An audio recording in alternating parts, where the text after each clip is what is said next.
सुप्रभात BEd second year के विद्यार्थी। देखिए, हमारा पेपर है एक समावेशी विद्यालय का सृजन। आज हम आपको, कल मैंने आपको बताया था कि एक सामान्य बालक में और एक विशिष्ट बालक में क्या क्या अंतर होते हैं। ठीक है, तो उन अंतरों के बाद में अब आता है हमारा विशिष्ट बालकों के प्रकार। ठीक है, तो पहले हम आपको विशिष्ट बालकों के प्रकार बताएंगे कि ये कितने प्रकार के होते हैं विशिष्ट बालक। विशिष्ट बालक के प्रकार के, प्रत्येक विद्यालय में कुछ ऐसे विद्यार्थी होते हैं जो अन्य विद्यार्थियों से भिन्न विशिष्ट होते हैं। ये विशिष्ट भी विद्यार्थी आपस में अपनी अलग अलग पहचान या अलग अलग भिन्नता लिए हुए होते हैं। ये विशिष्ट बालक अन्य बालकों से किसी न किसी क्षेत्र में पिछड़े होते हैं, और वो किस प्रकार और किन किन क्षेत्रों में ये भिन्न होते हैं, जिसके आधार पर इनको कितने प्रकार के श्रेणियों में बांटा गया है। तो विशिष्ट बालकों का वर्गीकरण इस प्रकार किया है। विशिष्ट बालक तीन तरीके के उसमें बांटे हैं। पहला है शारीरिक रूप से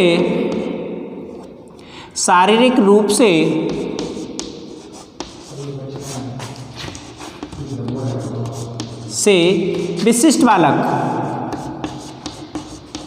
शारीरिक रूप से विशिष्ट बालक। दूसरा है बौद्धिक दृष्टि से या मानसिक दृष्टि से बौद्धिक या मानसिक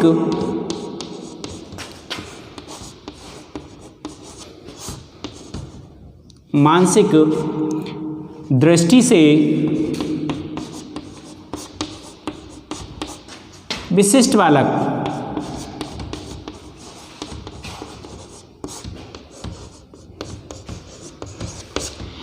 तीसरा है सामाजिक दृष्टि से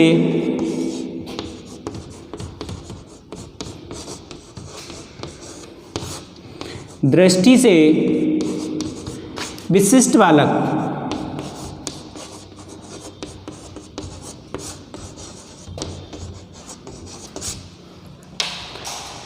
ये जो विशिष्ट बालकों का प्रकार, विशिष्ट बालकों को वर्गीकृत किया गया है, वो तीन तरह के उसमें किया गया है। शारीरिक रूप से विशिष्ट बालक, बौद्धिक या मानसिक दृष्टि से विशिष्ट बालक, और तीसरा है सामाजिक दृष्टि से विशिष्ट बालक। अब इसमें हम पहला लेंगे, ये वाला लेंगे पहले, शारीरिक रूप से विशिष्ट बालक।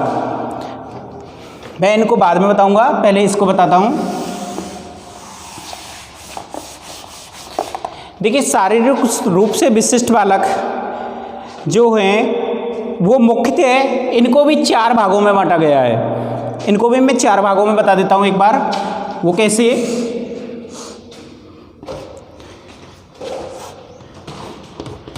पहला है इसमें शारीरिक रूप से में दृष्टि विकलांग बालक।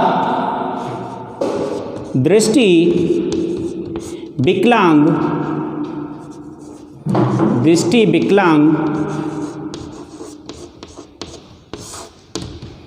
बालक। दूसरा है इसमें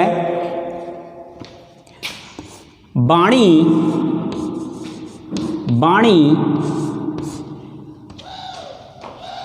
दोष बालक। तीसरा है श्रवण, मतलब कि सुनना, श्रवण बाधित बालक। दूसरा है श्रवण बाधित, तीसरा है श्रवण बाधित बालक, और चौथा है शारीरिक दोष बालक। और इसमें चौथा है शारीरिक दोष बालक।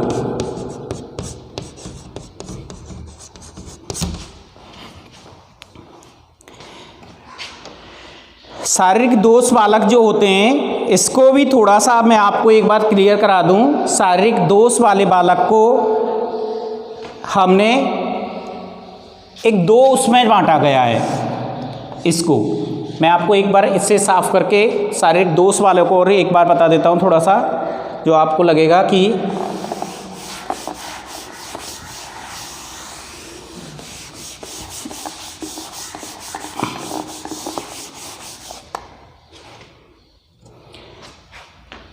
जो हमारा चौथा था शारीरिक दोष वाले बालक, शारीरिक दोष बालक, इनको क्या है कि मैंने दो भागों में बांटा है। वो क्या है कि एक तो है अपंगता, अपंगता, और दूसरा है इसमें भी कम, इस अपंगता में भी हैं, एक है कम अपंग, कम अपंग बालक, और दूसरा है गंभीर अपंगता, गंभीर अपंगता। इसमें आगे दिया है कि विशेष अपंगता वाले, ये जो है यहाँ पे दूसरा है विशेष अपंगता, विशेष अपंगता वाले बालक जो होते हैं, इसमें इसको भी बांटा है बीमारी से अपंगता। एक होती है बीमारी से अपंगता, इसको पहला बांटा है, जो विशेष ज़्यादा होती है बीमारी से अपंगता।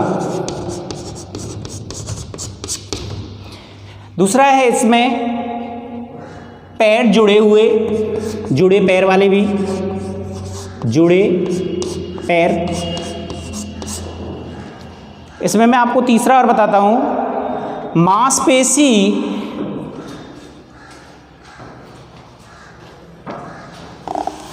इसमें है तीसरा ही, इसमें बता रहा हूँ विशेष अपंगता वाले बालक में मांसपेशियाँ, तीसरा जो है मांसपेशी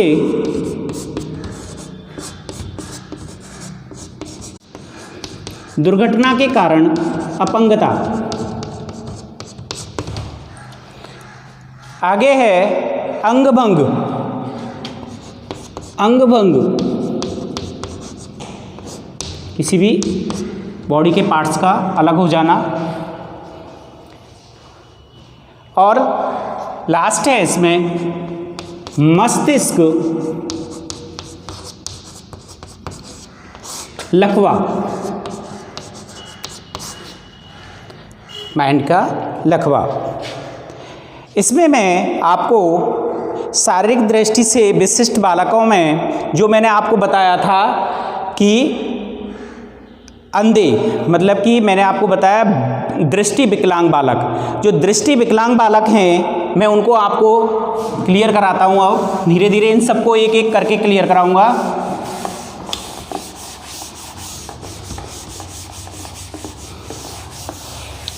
सबसे पहला ले आया है हमने दृष्टि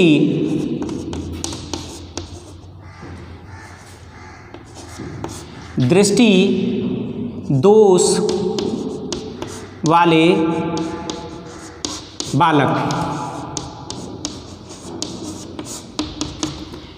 दृष्टि दोष वाले बालक, इसमें एक होता है कि कुछ बच्चे जन्म से ही अंधे होते हैं और कुछ बच्चे किसी कारणवश, या तो जन्म होने पे किसी उपकरण के माध्यम से, या किसी कारणवश या कोई दुर्घटनावश, वो क्या है कि अपने आँखों की रोशनी खो देते हैं। आँखों की रोशनी सबसे अच्छी वो होती है, आँखें हैं तो संसार हैं, आँखें नहीं हैं तो आप कुछ नहीं है, संसार नहीं है, जगत नहीं, कैसा है, क्या है, हरा होता है, क्या पीला होता है, क्या नीला होता है, क्या कुछ नहीं पता है। तो ये आँखों के जो आंशिक रूप से अंधे होते हैं, कुछ तो होते हैं पूर्णतः अंधे जो कि बिल्कुल, और एक होते हैं आंशिक रूप से कुछ दिखाई देता है लेकिन कुछ नहीं दिखाई देता है। ठीक है, कुछ ये होता है कि पास की चीज़ दिखाई देती है, दूर की दिखाई नहीं देती। कुछ होता है कि दूर की दिखाई दे रही है लेकिन पास की चीज़ दिखाई नहीं दे रही है। आजकल छोटे से छोटे बच्चे को देख लो आप, ज़्यादातर बच्चों के चश्मे लगे होते हैं। वो किस कारण? क्योंकि आँखों की रोशनी कमज़ोर होने के कारण। तो दृष्टि दोष बालक होते हैं, तो उनको मैं बताता हूँ कि अंधेपन को एक श्राप माना गया है। हमारे भारतीय समाज में अंधापन जो है उसको एक श्राप माना गया है। ये समझा जाता है कि ये तो हमें मतलब किसी गलती की, पूर्व जन्म की गलती का दंड मिला है जो कि हम आज जग संसार को नहीं देख सकते। तो ये है कि क्या कह रहे हैं, अंधापन एक अभिश्राप माना गया है। मानव देखकर काफ़ी हद तक ज्ञान प्राप्त करता है। आपको सुना है, आपने देखना, सुनना है, बोलना और उसको पढ़ना, ये आपने सुना है साइकोलॉजी में भी कि आदमी कोई चीज को सुनकर इतना ग्रहण नहीं करता जितना कि उसे देखकर ग्रहण करता है। बालक कोई भी चीज़ को, अगर मैं आपको कहूँ कि क्या कह रहे हैं वो घटना घटित हुई और मैं आपको उसकी कहानी सुनाता हूँ तो वो आपको याद रहेगी, लेकिन इतनी नहीं रहेगी कि जितने कि मैं आपको उस घटना पे ले जाऊं और उस घटना पे ले जाके और उस घटना को आपको रूबरू दिखाऊं। तो देखोगे कुदरती आपको पता लगता चला जाएगा कि क्या क्या घटना हुई थी, कौन पहले आया था, किसने क्या किया था, किसने एक्सीडेंट किया, किसने उसको उठाया, किसने क्या किया, जो भी है वो पहले वो आप ज़्यादातर देखोगे। पिकनिक जो की जाती हैं, ये टूर रखे जाते हैं, बीएड में भी अपने टूर होता है, वो रखे जाते हैं। तो वो क्यों रखे जाते हैं कि ऐतिहासिक स्थलों का आप रूबरू अपनी दृष्टि से देखें हैं इस जगत संसार को। तो देखने से ज्ञान ज़्यादा प्राप्त होता है बल्कि सुनने की बजाय। ठीक है, और ये ज्ञान स्थायी ज़्यादा होता है। इसके बाद में कुछ बालक जन्म से अंधे होते हैं। मैंने बताया था कि कुछ बालक जन्म से अंधे होते हैं, कुछ बालक जन्म के बाद अंधे हो जाते हैं, कुछ जन्म के पश्चात, जैसे कि चोट से, दुर्घटना से। बोलते हैं ना कभी कभी डॉक्टर कि इनकी आंखों की रोशनी जा चुकी है ना, तो उनके आंसू कोई दुर्घटना की वजह से, गलत दवाइयों का प्रयोग से। कभी कभी क्या होता है, कोई कह दिया अरे तेरी आंख में ये हो रहा है, चल तू ठीक है वो उसके फूल के वो डाल दे, वो दवा डाल दे, एक्सपायर डेट की कोई दवा घर में रखी होती है तो उसको डाल लेते हैं। तो उससे क्या होता है, उससे आंखों की रोशनी खराब हो जाती है। जो बच्चा ढंग से देखता था वो मतलब कि उसकी आंखें खराब हो गई हैं गलत दवाइयों के यूज से। आदि के कारण अंधापन हो जाता है। इनके लिए सारा संसार अंधकार में हो जाता है। जो बच्चे देख नहीं पाते हैं उनके लिए पूरा संसार अंधकार में हो जाता है, बिल्कुल अंधेरा ही अंधेरा रहता है, बस महसूस भी नहीं कर सकते कि क्या उजाला होगा, क्या रंग होगा, क्या उनको कुछ नहीं पता लगता है। आगे, सामान्य बालक किसी भी वस्तु को 200 फीट तक की दूरी तक देख सकता है। सामान्य बालक जो होता है ना, वो कोई भी चीज को 200 फीट की दूरी तक देख सकता है। लेकिन दृष्टिबाधित बालक उसे केवल 20 फीट की दूरी तक ही देख सकता है। जो दोष, जिसमें दृष्टि का दोष होता है वो केवल 20 फीट की दूरी तक ही देख सकता है। दृष्टि दोष बालक, उसमें क्या है कि दृष्टि दोष होता है, और ये होता है सामान्य बालक जो कि क्या कह रहे हैं 200 फीट तक की दूरी तक देख सकता है। आंशिक रूप से प्रभावित बालक मोटे अर्थात बड़े छापे की पुस्तकें पढ़ने में समर्थ होते हैं। आंशिक रूप से जो अंधे बच्चे होते हैं वो मोटे छापे की, काफ़ी मोटे जो अक्षर होते हैं उनको ही पढ़ने में सक्षम होते हैं। इनकी देखने की क्षमता 2/20 तक होती है। ये ऐनक लगाकर अपना कार्य कर सकते हैं, आंशिक रूप से अंधे बालक जो होते हैं। दृष्टिबाधित बालकों की दृष्टि से एलेन चार्ट के द्वारा पाया जाता है, एलेन चार्ट के माध्यम से पढ़ाया जाता है। जो बालक गंभीर रूप से दृष्टिबाधित होते हैं उन्हें ऐनक लगाकर ठीक नहीं किया जा सकता। जो गंभीर रूप से दृष्टिबाधित होते हैं उनको ऐनक लगा के पढ़ाया नहीं जा सकता।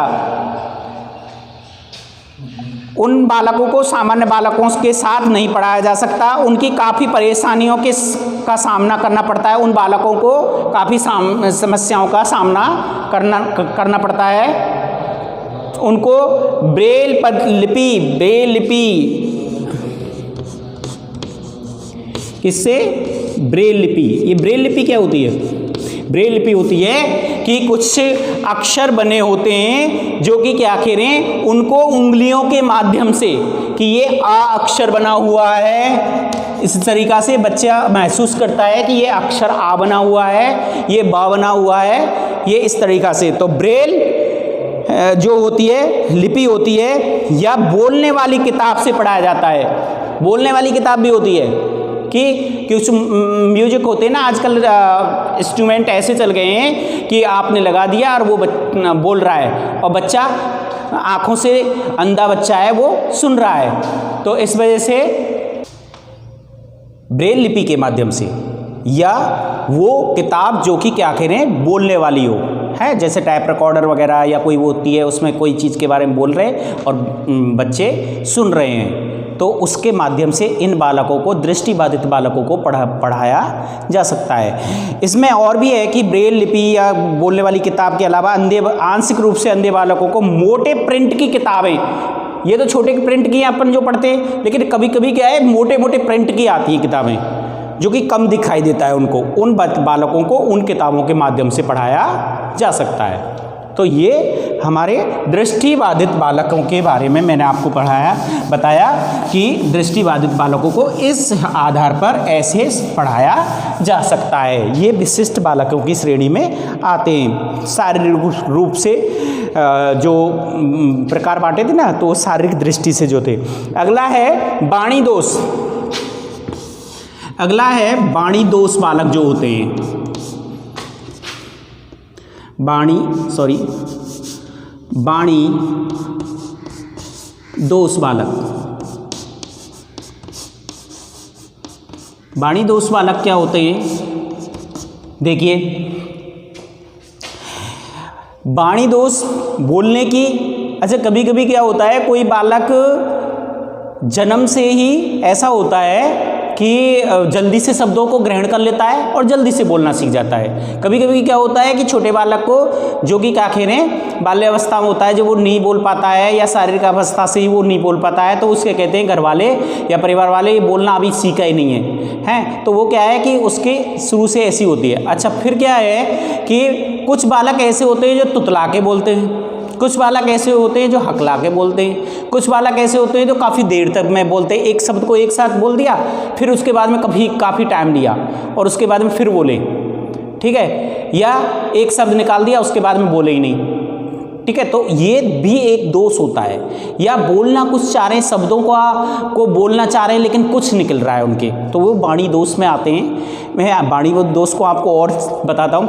स्कूलों में इस प्रकार के बालकों की संख्या काफ़ी पाई जाती है जो कि क्या आखिर वाणी दोष से ग्रसित होते हैं और जो अपने विचारों को दूसरों के सामने स्पष्ट करने में, अपने जो विचार अंदर छुपे होते हैं उनको स्पष्ट करने में समस्या महसूस करते हैं, बताने में महसूस करते हैं, क्योंकि उनको पता लगता है कि हम लोग कैसे बोलेंगे, इसको कैसे बताएंगे उनको, क्योंकि उनके थोड़ा वाणी में दोष होता है। इसका अभिप्राय यह है कि उनके बोलने का ढंग उनके बोलने के ढंग में कुछ कमी है, जिससे कि वो अपने विचारों को उसके सामने स्पष्ट नहीं कर पा रहे हैं।